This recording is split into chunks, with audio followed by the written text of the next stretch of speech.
Não há diferença alguma com relação ao diário de bordo. Essa aqui é a parte inicial, né? Talvez eu já tenha explicado a vocês como é que vocês devem preencher e o período que vocês devem preencher, tá?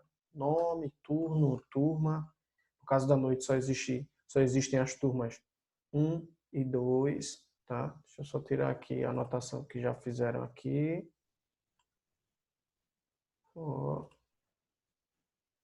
as turmas 1 e 2, tá? Então vocês vão marcar ali nas turmas 1 e 2. E aí vocês vão colocar o e-mail de vocês, telefone. E aí, quando vocês passarem, eu só peço para que vocês tenham um pouco de atenção com relação a... Deixa eu colocar aqui algum dado de forma hipotética, só para passar aqui para pedir para que vocês tenham atenção em um ponto específico, tá? Que é justamente nessa questão do prazo. Porque vocês sabem que tem essa aqui, ó, a semana avaliada, né? Então, inicialmente vocês vão avaliar essa primeira semana, tá? E depois vocês vão responder o mesmo questionário, avaliando a segunda semana, e assim sucessivamente. Tendencialmente, lá para sexta-feira, ou quinta ou sexta, todos os professores vão postar os links das suas disciplinas. Como vocês sabem, existe um link de diário de bordo para cada disciplina. E aí é importante que vocês acompanhem esse compartilhamento dos links e assim não deixem para depois, né? Se deixa, porque é um grupo só que vocês têm e vocês vão receber 12 links, né? Então, como existe a facilidade ali de algumas alternativas elas serem só na marcação, mas existem também questões subjetivas que vocês precisam responder. Então, com calma e com sabedoria, vocês vão fazendo esse preenchimento diário de bordo, tá bom? Gente, a ideia inicial do nosso conteúdo hoje, ela foi, assim, passada, né, planejada para que todos nós tivéssemos uma ideia do que seria, assim, é como se fosse uma revisão. Os meus alunos da manhã e da tarde, eles conseguiram ter uma espécie de acompanhamento dos conteúdos. O ano passado nós paramos no capítulo 12, tá? E à noite nós ficamos um pouquinho mais para trás, mas essa revisão de hoje ela vai alcançar, acredito que todos os alunos. Eu não quero me estender muito, tanto por causa do horário, e também para que vocês tenham tempo, e nós sempre vamos fazer isso, tá? Nós vamos utilizar esse tempo da aula inteiro para que vocês vejam o conteúdo aqui e utilizando ainda esse tempo para que vocês vão lá onde eu deixei a tarefa e consigam cumprir a tarefa, como alguns já viram que eu publiquei mais cedo, ok? Então, eu vou dividir aqui o tempo, nós vamos ficar aqui uns 20, 25 minutos a 30, então 10 horas eu libero vocês, e aí vocês vão lá no Google Classroom e rapidinho, são 5 questões apenas, vocês vão fazer as 5 questões que eu deixei lá. 4 delas são sobre esse primeiro momento, sobre esse primeiro contato, e uma sobre o conteúdo que nós vamos falar aqui agora. Antes de falar sobre o conteúdo, eu queria apresentar uma frase para vocês, tá? Eu gosto muito dessa frase. Essa frase foi criada por Albert Einstein. Vocês já devem, se não conhecem, ter ouvido falar. E um filósofo francês também parafraseou essa frase, um filósofo chamado Jean-Paul Sartre, entendido como o filósofo da liberdade. Tá? E Jean-Paul Sartre, junto ou parafraseando Albert Einstein, definiu que a mente que se abre a uma nova ideia, ela jamais voltará ao seu tamanho original. Eu já citei essa frase algumas vezes, mas essa frase tem um sentido muito diferente e muito especial para mim e acho que para o contexto da filosofia também. A ideia desta frase é justamente demonstrar que o indivíduo que conhece, ele não tem ou não há possibilidade de desconhecer, mesmo que queira, ele não vai conseguir desconhecer. Eu até falei na sala umas 2 ou 3 vezes, é impossível um professor de matemática, de português te ensinar algo, te ensinar uma equação, o que a gente entende como uma conta ali, né? Você vai fazer uma conta e existe a dedução lógica 2 mais 2, tendencialmente nós aprendemos que seria 4. Então, quando Albert Einstein disse que uma mente que se abre a uma nova ideia não consegue voltar ao seu tamanho original, é porque mesmo que você negue tendencialmente essa conta, subjetivamente você aprendeu que é 4 e automaticamente a sua mente também faz esse cálculo que é 4. Então, conhecer é um caminho sem volta.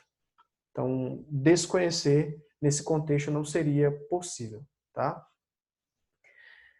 Eu coloquei esse slide aqui como se fosse uma espécie de merchan, de propaganda, né? E essa setinha faz referência justamente à filosofia, né?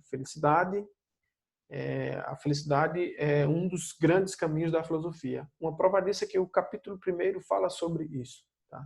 Mas, professor, filosofia representa a felicidade? Eu não diria que em sua totalidade, porque existem diversas maneiras de ser feliz.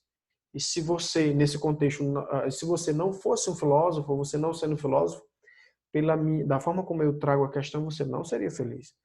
Mas a questão é que o contexto filosófico te ensina a identificar os momentos felizes.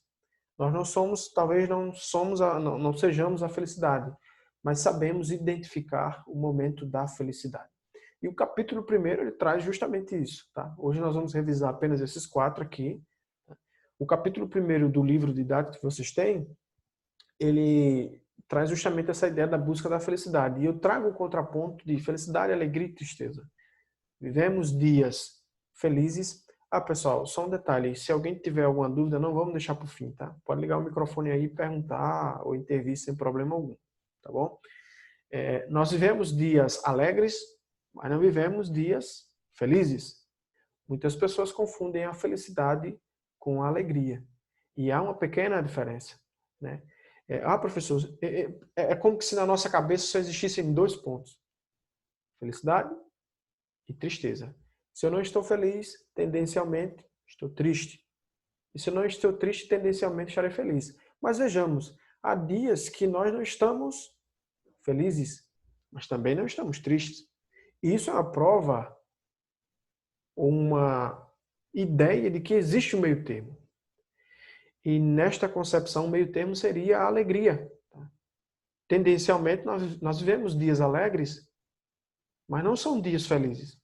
Porque no contexto filosófico, a filosofia é o ápice do sentimento humano. E encontrar um ambiente, alguém ou alguma coisa que te faça chegar a esse ápice, né, é algo totalmente especial e diferenciado. E tristeza por si só já é a própria tristeza. Um detalhezinho também, pessoal, não coloquem, caso haja dúvida, lá no chatzinho, que fica um pouquinho complicado para olhar e para desviar um pouco a atenção da explicação aqui, tá bom? Então, como identificar esse momento feliz, né? Segundo o próprio Aristóteles, quando fala desse princípio da felicidade, a felicidade é algo longe, é algo inalcançável. É algo que quando o indivíduo sente uma vez por dia, ou uma vez a cada mês, ou uma vez a cada ano, ele quer sempre ir em busca desse momento.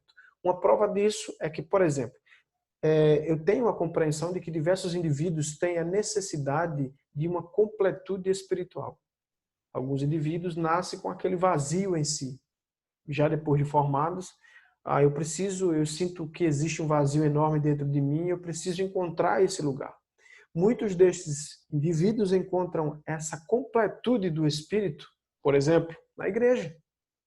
Eles vão à igreja e ao chegar na igreja conhecem e têm contato com uma figura divina e aquela figura divina consegue preencher aquele pseudo vazio, aquele falso vazio que existia dentro de si. Então o indivíduo sai de um dia alegre, porque ele não estava triste, e conhece o ápice da felicidade. E quando Aristóteles diz que tendencialmente o ser humano busca essa felicidade, o que ele está querendo dizer? Então, se eu encontrei o preenchimento do meu vazio na igreja, e a igreja é um exemplo, tá? E aquilo para mim foi o ápice da felicidade, e tendencialmente a característica do ser humano buscar mais vezes essa felicidade, eu vou querer mais vezes ir à igreja. Porque eu vou me sentir melhor indo mais vezes à igreja, a homilia do padre, a pregação do pastor e assim sucessivamente. Então, diferencie felicidade, alegria e tristeza. E entendam a alegria como um estado intermediário entre a felicidade e a tristeza. O segundo capítulo fala em dúvida, tá? Isso é uma característica muito particular da filosofia. Para se fazer filosofia é necessário duvidar. E aí você pode me falar, professor, qualquer pessoa pode fazer filosofia. Não é bem assim, porque existe um método para se fazer filosofia, tá? Assim sendo, as crianças tendencialmente seriam filósofas, mas não é qualquer dúvida que é uma dúvida filosófica. Já falei isso diversas vezes, a dúvida filosófica é uma dúvida racional que terá possivelmente ou provavelmente uma resposta racional. Professor, Sim. O senhor não acha assim que, mesmo tendo esse meio termo que o senhor falou, que foi a alegria, né, nesse meio termo, será que não teria outras emoções que não nesse momento existe nome para denominar elas, mas que possa existir? Outras emoções para, assim, eu coloco alegria, é como se fosse um estado intermediário. Eu citei o nome, identifico como alegria, mas pode ser diversos outros estágios Aham, que não seja a felicidade ou a tristeza. Eu será? chamei de alegria, mas alguém pode chamar de, algumas pessoas chamam de tédio, e por aí vai. Aham, Existem diversos, bad, né, e Estresse. tal. É. isso, diversos termos, né? Até porque isso, às Boa. vezes você tá ali todo animado, aí tem um termozinho agora que fala, né? Ah, a bad bateu. O que que é bad nesse Aham, contexto? Seria tristeza. Você tá em um dia alegre, mas agora existe a tal da bad, né? Você tá num dia triste, então, nesse contexto. TBT. Isso, boa, tá? valeu, professor. Tranquilo. Então, para se ter a dúvida filosófica, é necessário ter uma atitude filosófica. O que é atitude filosófica? É alguém que tem a necessidade de perguntar. Curiosidade. É o indivíduo que vai lá e diz: vou perguntar, não tenho medo, não tenho vergonha e quero perguntar. Alguém de atitude é alguém que não espera que façam nada por ele. Ele vai e faz. Então, a gente chama de atitude filosófica. Alguém com atitude filosófica, recapitulando, é alguém que tem a atitude de perguntar, a atitude de criar esse ambiente filosófico. E aí trago para o contexto a dúvida filosófica, porque a dúvida filosófica é uma dúvida racional que terá possivelmente uma resposta racional. Quais são exemplos, por exemplo, de dúvida filosófica, que não é a dúvida comum? Porque a criança, insistentemente, ela pergunta: mãe, o que é aquilo? Mãe, o que é isso? Mãe, o que é isso? Então, para a gente que é adulto, que recebe esse questionamento, é como se aquela dúvida fosse uma dúvida, abre aspas, fácil, idiota, fecha aspas, de se resolver. Eu vou responder, porque ele não conhece, e vou resolver. Mas de onde vim? Para onde vou? Como sou? Por que estou aqui? Como será o meu amanhã? Porque o ontem eu chamo de ontem, o hoje de hoje e o amanhã de amanhã. O que será do nosso futuro? Essas são dúvidas filosóficas. Dúvidas que vai requerer de você uma capacidade de interpretação e de visão do futuro de forma fantástica. É uma dúvida que vai fazer você crescer. Porque para responder essas minhas perguntas, você vai precisar estudar. E quando você estuda, você cresce. Você conhece. Tá? E o terceiro passo a gente chama de suspensão do juízo. O que é suspender o juízo? É como se fosse dar uma de louco mesmo. Suspensão é suspensão, é você separar, é você parar. Tá? Então, quando alguém suspende o juízo, é alguém que, exemplo, tá? Eu tenho uma compreensão sobre caneta. Caneta serve para escrever e tal, até que culturalmente foi passado essa ideia. Mas em um dado momento, eu decido suspender a minha compreensão sobre isso. Por que que isso serve para escrever? Então, a partir desse momento, eu decido suspender o que historicamente foi passado para mim sobre caneta, e aí eu decido, obviamente, conhecer mais. Quero saber mais sobre isso. Nesse contexto, isso aqui não seria uma dúvida filosófica, tá? Porque a caneta é um objeto que a gente chama um objeto em si. Existe o ser em si e o ser por si. Mas isso é uma discussão mais à frente. Então, a dúvida filosófica, a suspensão do juízo é quando você suspende a sua compreensão sobre algo e decide conhecer mais sobre aquilo, decide perguntar. O terceiro capítulo fala sobre o diálogo, tá? E Sócrates traz nesse terceiro capítulo os métodos para se dialogar e a palavra diálogo, né? De dois, ou a palavra dissílaba, né? Uma palavra com duas sílabas. De diálogo significa uma conversa entre, no mínimo, duas pessoas, por isso de, tá? E aí Sócrates define uma regra para o diálogo. Para dialogar é preciso existir, no mínimo, duas pessoas e uma proposta de assunto. Porque se duas pessoas estiverem no mesmo ambiente, mas caladas, então não tem diálogo. Existem duas pessoas. Mas quando existem duas pessoas e uma decide, vamos falar sobre isso, aí já começa a existir um diálogo. E aí o capítulo 3 também fala sobre o método dialógico de Sócrates, que é a ironia e maiêutica. A ironia e maiêutica, que era um método de perguntas e respostas em que Sócrates fazia o interlocutor, né, o indivíduo que estava recebendo as perguntas, surgir dele, através de suas respostas, algumas ideias que esse mesmo indivíduo abominava. Lembro que até na sala tem um exemplo sobre a ideia de aborto e tal. Mas, em síntese, entendo isso. ironia e maiêutica é um método de parir, tá? De fazer surgir na pessoa algumas respostas para questionamentos que aquela pessoa tem em si, mas que ainda ela talvez não acredite, ou que ainda ela talvez não possa perceber que exista nela. E para finalizar, o capítulo 4, que fala sobre a consciência em Freud. Segundo Freud, a estrutura psíquica humana ela é composta por 3 partes, né? Id, superego e ego. O id seria o que a gente chama de instância armazenadora das informações, tá? Então, tudo que eu passo para vocês, tudo que vocês recebem de informação durante o dia, fica ali armazenado no id, tá? O superego, que é o segundo espaço, até como está expresso no livro, Freud diz que é um espaço formado pelos nãos dos pais, é um espaço em que há a limitação do indivíduo. Ou seja, no id eu recebo e sei o que fazer, pelo pai, pela mãe, pela sociedade, e o superego me diz até onde eu devo fazer. Tá?